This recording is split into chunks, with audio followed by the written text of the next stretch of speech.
Hey, beautiful. Welcome to the Spiritually Beautiful podcast. Here we discuss self love, spiritual alignment, self development, and women empowerment. If this is your first time here, thank you for being here. If you've been here before, thank you for returning. I'm just here to help on the spiritual journey. I'll say that we have great discussions that are very, very helpful here. And no matter where you're listening from, this is a safe space. So let's step into alignment, one discussion at a time.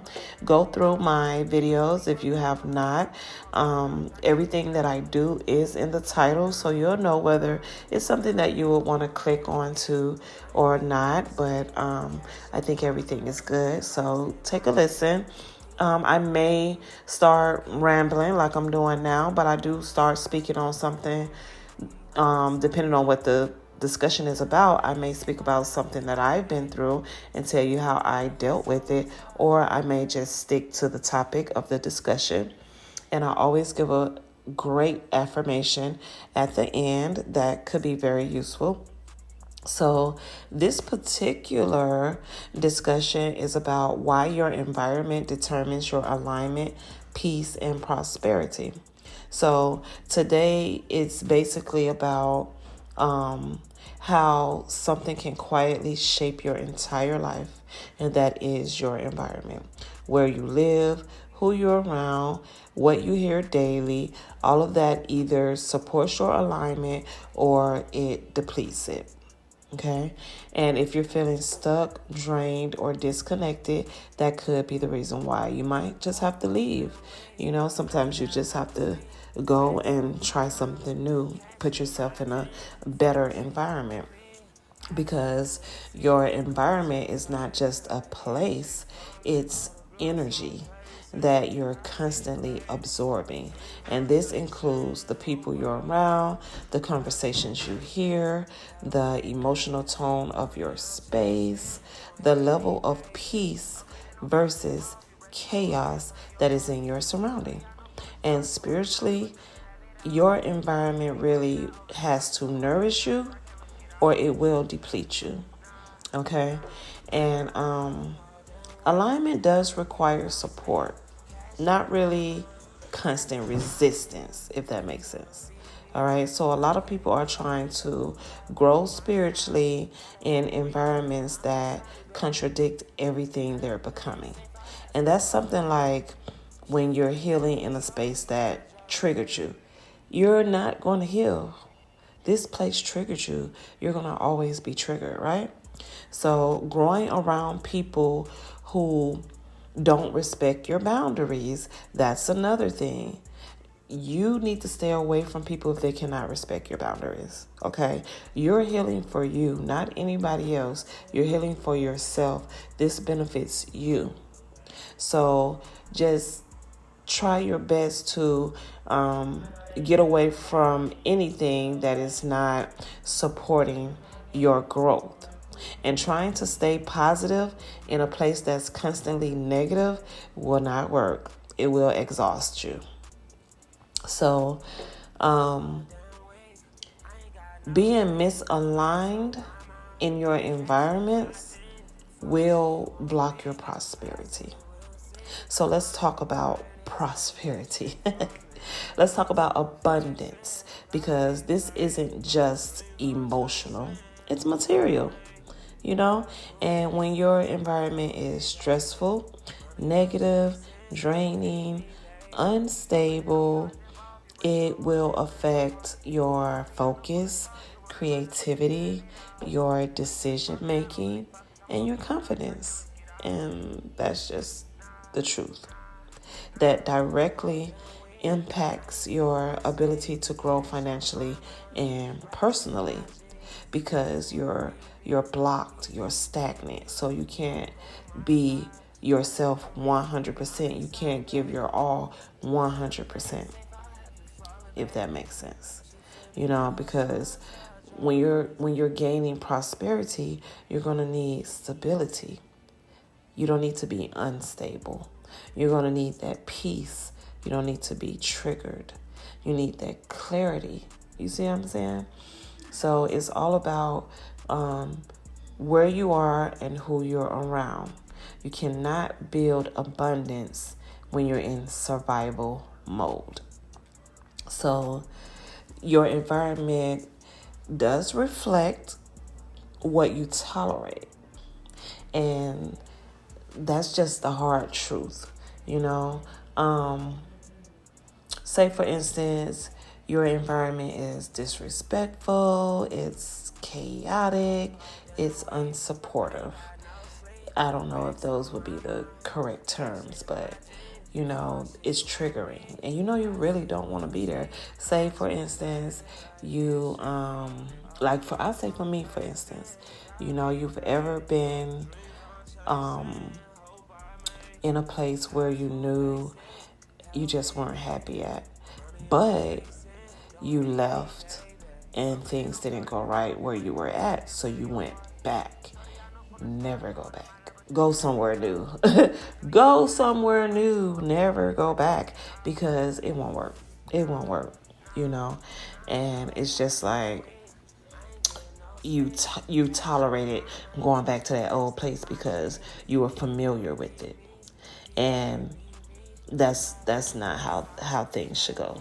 That's you feeling almost like you're weak, So when I say you're weak, that means you're going back to what you're familiar with. You're going back to that place because you fear change, or you may not feel worthy of being better.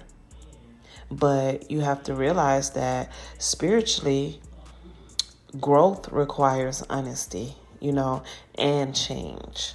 So you can't call in better while staying comfortable in something that drains you.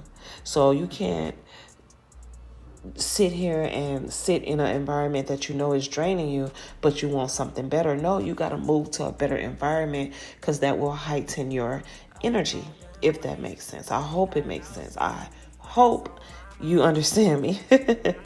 Don't stay anywhere where you're drained and your energy is low. That's allowing you to become low vibrational, because you can't heighten that energy, because you're really not where you want to be. You're not happy. You look outside and you're like, versus looking outside like, oh, let me go for a walk today, or, let me go ground today. So your environment is very important. And I think I also said back before, I said that it's about not only your environment, but the things that you hear. So you don't want to hear gunshots and people fighting and arguing all day. Not saying that that's anybody's environment, but let's be for real. You know what I'm saying? If you've been in the hood, So, yeah. Let's go on. I don't want to get off topic, and I don't want to make anybody feel no type of way about where they are, if they are there. But the whole point is, if you want to do better, change your environment. And choosing a new environment is a spiritual upgrade. Changing your environment is not just physical, it's energetic as well. And that definitely means moving to a new space can be amazing. Changing your circle, the people you hang around. Creating boundaries in your current environment, so that whoever is toxic can stay away and they know that you're not playing with them. And just spending more time alone to reset that energy, So when you shift your environment, when you move, you're shifting your mindset, you're shifting your emotional baseline, and you're also shifting your opportunities. if you're from a small city or just your city, wherever you're from, period, and you've never been anywhere else. So you like, for me, for instance, I'm from the South, but I've been in the North. I've been up North. I've been in the Midwest. I've been on the West Coast, But if I was just from the South and never went anywhere else, I never would have known about anything else. You understand? So sometimes it's good to make room for a bigger or better environment for yourself. And nothing is wrong with that. Nothing is wrong with that. If you need to leave your hometown, go ahead and go, okay? And then let's talk about peace. Peace is the foundation of abundance, and people chase money, success, and relationships, but they ignore the one thing that supports all of it. And that is peace. You have to be in peace. There's no way you're going to be able to energetically call in money, success, great relationships when you're not in peace. When your mind fucked up, like when your mind messed up, or you just always drained and stressed and, just annoyed, you're not going to call in anything but what that brings. And that's just more annoyance. Some more shit to piss you off. No, but for real, having peace will allow you to think clearly, move intentionally, trust yourself, and attract aligned opportunities. So without peace, even blessings feel stressful. Like, you'll be like, what? Versus if you're in peace, you're like, oh my God, this was so nice. But if you're stressed and a blessing come along, you're not even going to look at it as a blessing because you're already stressed, baby. You're going to be like, ugh. But your environment should definitely feel like a place where your nervous system can breathe. So you don't have to wait to create alignment. Some people think that they need a whole new life to feel aligned. No, it starts small. The smaller things count. That's why I tell a lot of people all the time, it's the small things that count. You can leave your city, stay in the same state, go to a bigger city in your state. Once you feel like you're outgrowing that, go to the next state next over. You don't have to hop from, this state and go 5 states over. You can stay close to home if that makes you comfortable or whatever. But, take small steps. Just make sure you do what you need to do to help yourself align. And you can begin by protecting your space. If you got to be there a little longer, okay, fine. Just protect it. Protect it. Keep your energy up. Keep your boundaries up. And don't let anybody in and out of your space.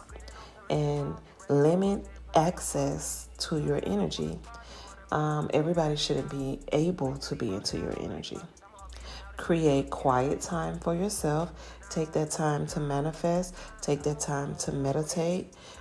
Pray, whatever it is that you do. But create that quiet time. And be intentional.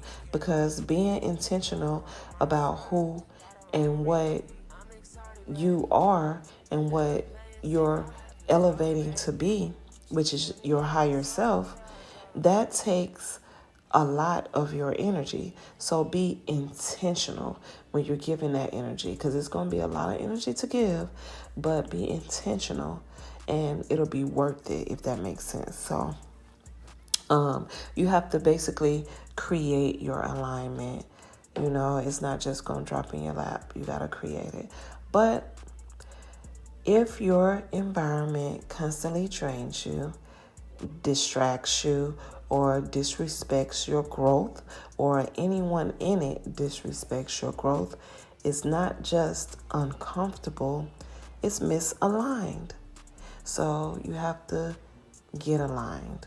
So you can choose better spaces, choose better energy, choose better people to be around. I'm not even going to say better people, different people, because I don't want to make it seem like nobody's better than anybody, but just better connections, because spiritually, where you are matters just as much as who you're becoming. And this is going to be the affirmation. As a matter of fact, I'm going to go ahead and put it up on the screen. You should see it, but this is another one too. This closing affirmation is, I choose environments that support my peace, growth, and abundance. It's short, sweet, and it's to the point. And I really like that one because this is something you can remember and you can tell yourself on a daily basis. And then another affirmation is the one that you may see, and it is that I refuse to adapt to environments that require me to shrink. Instead, I move toward spaces where my growth is welcomed and my presence is celebrated. So again, this page is all about growing and helping you on your spiritual journey and just helping you align with your higher self and evolving and bringing those vibrations up and learning to keep them up. So I give a lot of affirmations. I give a lot of self-love tips, and I give a lot of encouragement and support. I try to refrain from cursing, but it is what it is. I will be myself. I will be who I am. And I do want to also say this. Being spiritual is not aesthetic. There's no aesthetics. There's no particular way you should speak. Of course, as adults, we would want to, and women anyway, we would want to refrain from using so many curse words. But, there's really no aesthetics to being spiritual. Just be your higher self, work in your higher self, continue to be you and be honest to yourself. It has nothing to do with how you dress, what you cook, what you eat, even though a lot of spiritual people go towards being, more natural and things like that. I'm an entire professional makeup artist. I wear the makeup, I teach the makeup, I train the makeup, but I also train on skin health. So once you have a glam look, you know how to remove it and still keep your face clean and natural and healthy. So my whole point is there's no aesthetics. There's no certain way you have to dress. You don't have to have a house full of plants. You don't have to have all these oils and all this stuff. I'm not teaching you how to be holistic. I'm not teaching you how to do no voodoo. And when I say voodoo, baby, hoodoo, it does not mean negative. Okay? It's all about how you use it. Okay? And it's all love, peace, and happiness over here. Okay? But that's a whole nother topic. Again, choose your environment wisely, especially when you're growing spiritually, and put those boundaries up. And until next time, choose love, choose peace, and choose you, because you're worth it. Mwah.